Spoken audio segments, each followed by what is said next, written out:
ఈరోజు ఆశ గురించి మాట్లాడుకుందాం. జీవితంలో కొన్ని రోజులు మనకు అనుకున్నట్లు జరగవు.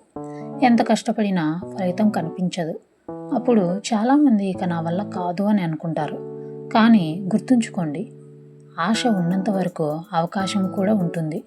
ఒక రాత్రి ఎంత చీకటిగా ఉన్నా ఉదయం సూర్యుడు ఉదయించకుండా ఉండడు. అలాగే మన జీవితంలో కష్టాలు ఎంత పెద్దవైనా అవి కూడా ఒకరోజు ముగుస్తాయి. కాబట్టి పరిస్థితులు కఠినంగా ఉన్నాయని మీ కలలను వదిలేయకండి. ఈరోజు చేసిన చిన్న ప్రయత్నమే రేపటి విజయానికి కారణం కావచ్చు. అందుకే ఆశని ఎప్పుడూ వదలకండి. ఎందుకంటే ఆశతో ముందుకు వేసిన ప్రతి అడుగు ఒకరోజు జీవితాన్ని పూర్తిగా మార్చగలదు. ఆశ ఉన్న చోట కొత్త ప్రారంభానికి ఎప్పుడూ ఒక అవకాశం ఉంటుంది. సో జాగ్రత్తగా ఉండండి. మీ ఫ్యామిలీని బాగా చూసుకోండి.